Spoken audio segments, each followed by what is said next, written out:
Hi friends, welcome to Pradeesh சமையல். இன்றைக்கி நம்ம பார்க்க போகிறது பிரிஞ்சால் ஃப்ரை.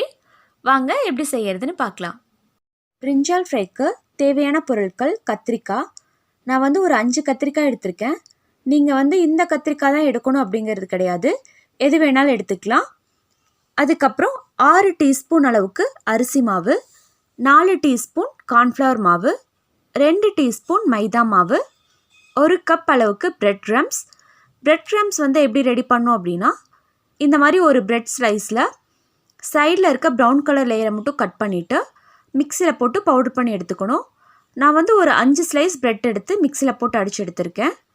அதுக்கப்புறம் உப்பு உங்கள் தேவைக்கேற்ப, 1/2 டீஸ்பூன் கரம் மசாலா, 1 டீஸ்பூன் மிளகுத்தூள். நான் காரத்துக்கு தனியாக மிளகாய்த்தூள் எதுவும் சேர்க்கலை, அதனால் மிளகுத்தூள் கொஞ்சம் ஜாஸ்தியாக எடுத்திருக்கேன். நீங்கள் தனியாக மிளகாய்த்தூள் சேர்க்குற மாதிரி இருந்தால் பெப்பர் தூள் கொஞ்சம் கம்மி பண்ணிக்கோங்க.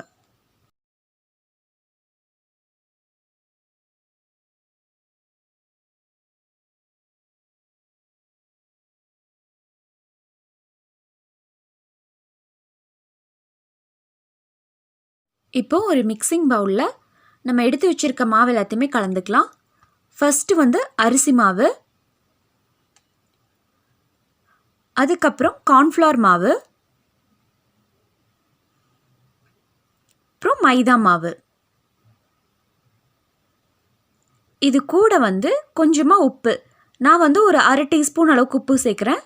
நீங்கள் உங்களுக்கு தேவைக்கேற்ப பார்த்து சேர்த்துக்கோங்க. அதுக்கப்புறம் 1 டீஸ்பூன் பெப்பர் தூள், மிளகுத்தூள். நான் மிளகாய்த்தூள் எதுவும் சேர்க்கலை, அதனால் பெப்பர் 1 டீஸ்பூன் சேர்க்குறேன். நீங்கள் மிளகாய்த்தூள் சேர்க்குற மாதிரி இருந்தால் பெப்பரை கொஞ்சம் கம்மி பண்ணிக்கோங்க. அதுக்கப்புறம் ஒரு 1/2 டீஸ்பூன் அளவுக்கு கரம் மசாலா.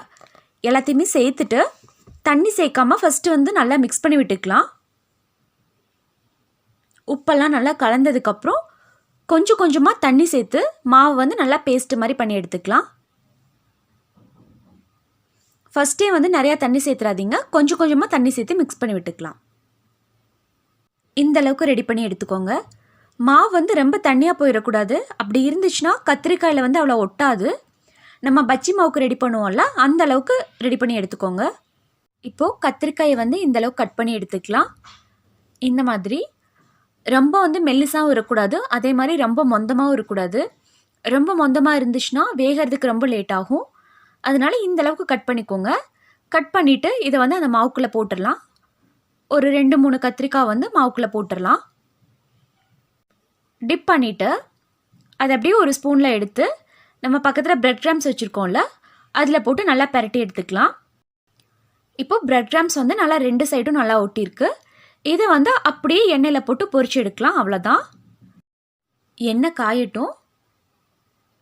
எண்ணெய் நல்லா காயணும் அப்படிங்கிறது கிடையாது, ஓரளவுக்கு காஞ்சா போதும். இப்போது நம்ம ரெடி பண்ணி வச்சுருக்க கத்திரிக்காய் இதில் சேர்த்துடலாம். ஒன்றுனா சேர்த்துட்டு அடுப்பை சிம்மில் வச்சுக்கோங்க.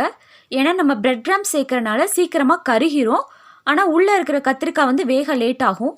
அதனால அடுப்பை சிம்லையே வச்சுட்டு நம்ம கத்திரிக்காவை பொரிச்சு எடுத்துக்கலாம்.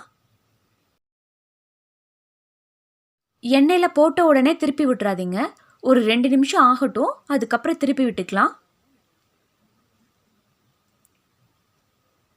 இப்போ லைட்டாக ஓரளவுக்கு கலர் மாறி இருக்கு. இன்னும் ஒரு 1 நிமிஷம் இருந்துச்சுன்னா நல்லா வெந்துடும். இப்போது கத்திரிக்காய் நல்லா 2 சைடும் ஃப்ரை ஆயிடுச்சு. இதை நம்ம எடுத்துடலாம். உங்களுக்கு பார்க்குறப்பவே தெரியும், நல்லா கிறிஸ்பியாக மொறுமொறுன்னு இருக்கிற மாதிரி இருக்கும்.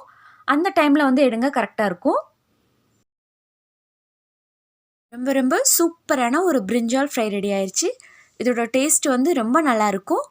பொதுவாக கத்திரிக்காய் அப்படின்னா யாருக்குமே அவ்வளோ பிடிக்காது. பெரியவங்கலேருந்து குழந்தைங்க வரைக்கும் ஒதுக்கி தான் வைப்பாங்க.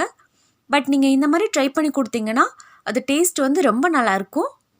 இது கொஞ்சம் காரமாகவும் இருக்கும், அதே சமயம் நம்ம பிரெட் க்ரம்ஸ் யூஸ் பண்ணியிருக்கனால கொஞ்சம் ஸ்வீட்டாகவும் இருக்கும். ரெண்டும் கலந்து டேஸ்ட் ரொம்ப நல்லாயிருக்கும்.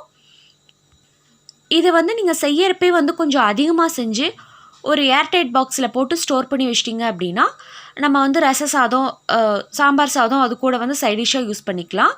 இல்லை ஈவினிங் ஸ்நாக்ஸுக்கு ரெடி பண்ணிங்க அப்படின்னா டொமேட்டோ சாஸ் வச்சு சாப்பிட்டுக்கலாம். டேஸ்ட் ரொம்ப நல்லாயிருக்கும். இதை மறக்காமல் எல்லோரும் வீட்டில் ஒரு டைம் ட்ரை பண்ணி பாருங்கள். உங்களுக்கு பிடிச்சிருந்துச்சு அப்படின்னா லைக் பண்ணுங்கள், ஷேர் பண்ணுங்கள், சப்ஸ்கிரைப் பண்ணுங்கள். தேங்க்யூ.